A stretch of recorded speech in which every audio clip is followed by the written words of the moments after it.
Steve Palumbo here with an RX Muscle rant. Today's topic, male contraceptive. That's right.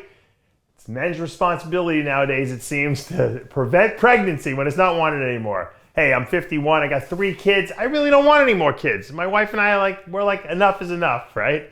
But the bottom line is, whose responsibility is it to stop the process from happening? In the past, it's been the women's. They've taken the pill. They have IUDs they put in, the sponges, all kinds of craziness. And I'm not really in favor of the pill for women. I don't think it's necessarily healthy for them to be taking a lot of estrogen and progesterone and all that stuff. It messes up with their hormones. But for some people, it seems to work well. But nowadays, it's how do we sterilize the guy, right? And who really wants to go in for vasectomy? I mean, that's surgery. You could be damaged. But it seems like, for a while, they were going to come out with a male contraceptive, which was going to be basically injectable testosterone enanthate, which is a long-acting ester of testosterone. The original idea was 100 milligrams a week would shut down your natural production of testosterone and sperm production, and you would replace that obviously with the 100 milligrams you're taking, so you'd feel good and you would be sterile. Unfortunately, it's not reliable. As a lot of bodybuilders will tell you, how many guys, countless guys out there have gotten women, their girlfriends, their wives, maybe the girls that they've been sleeping with on the side, pregnant because, why? Because it doesn't work. In some people, it makes them not fertile. In other people, it makes them more fertile. So it's an unpredictable type of situation. It's not reproducible and it's not reliable. So for the last 20 years, they've been saying they were going to come out with a shot, that would make men sterile, and it has not materialized. Once again, for the very reasons that I told you. It's not reliable. And some people it works and some people it doesn't. And, if you're not looking to have an extra kid, it's not really a good way to try to go about it. So out of India, there's been a lot of research. And obviously, India has a lot of overpopulation problems. So it's probably a good country to do the research in, right? And I think that there's been 2 new modalities. One is a pill. The pill is dimethandrolone undecanoate, which is undecanoate is a long-acting ester, and so it's an anabolic-y, male hormone derived long-acting ester that you take orally. The problem is obviously when you take an oral compound like most oral anabolic steroids, there's toxicity involved with it. You're taking this every single day for the rest of your life, you might have some toxicity issues with the liver, so that's something that concerns them. Also, what I'm concerned with when I hear about this pill is that, it's shutting down your natural production enough to reliably say that you don't produce any sperm, okay, or natural testosterone. So your testosterone level is actually almost 0 on this stuff, which they're saying that there's no sexual side effects. In other words, the person still feels good, so this must be some sort of an anabolic type steroid that just doesn't register as testosterone, but yet registers as something else.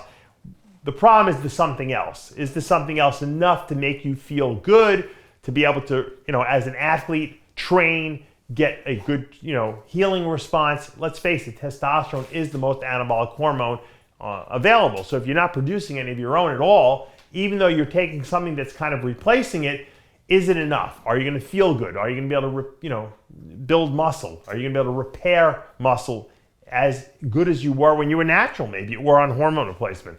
I think the answer to that is probably no. Once again, a pill to me just is not appealing. It's something you have to take every single day. We know that there is some toxicity associated with this pill, and I just don't think that this is going to be a good long-term solution. Now, on a short-term basis, it might work all right.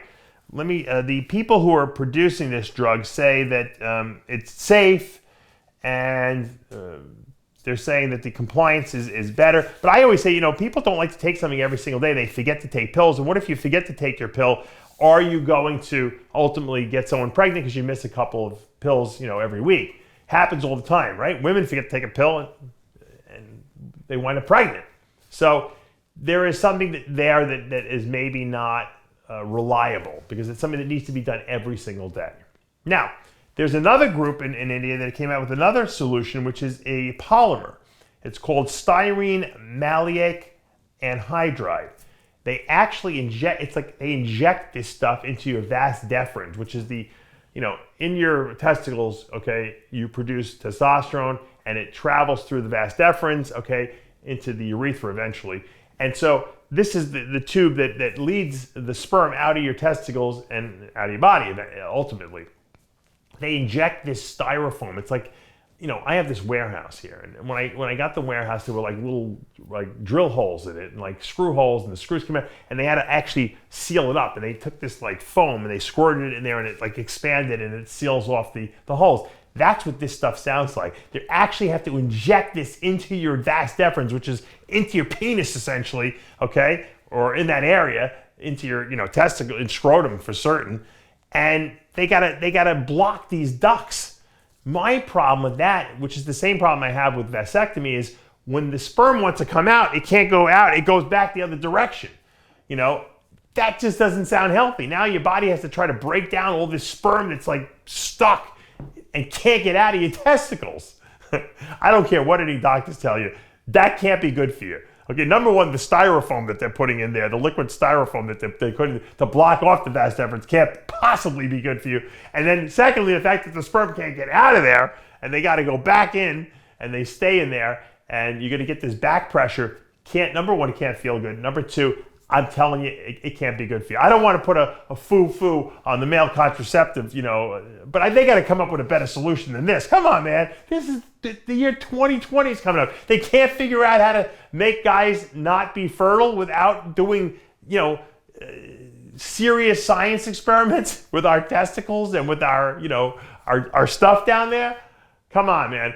There's no reason to have to go get a vasectomy. There's got to be a way that they can give you some kind of an injection that lasts. Oh, and here's the great thing about this thing. This injection lasts for 13 years. 13 years. That's a long time if you decide you don't want to do it anymore. 13 years. And what about if you forget? I can't remember what I did yesterday. You think I'm going to remember in 13 years and I got to go get another shot of this stuff? God willing, I'm still having sex in 13 years. The point is that it just seems almost, and I'm laughing, and you guys are probably laughing too, because it does sound ridiculous that in 2020 we can't figure out how to stop, people from getting pregnant. There's got to be a way they can give you a shot, okay, that is reliable, that will shut down sperm production. I don't know why they haven't figured it out yet. Maybe there's not enough money in it. I would think there is, especially in these third world countries where there's overpopulation issues. I can't believe they haven't come up with a solution to this problem.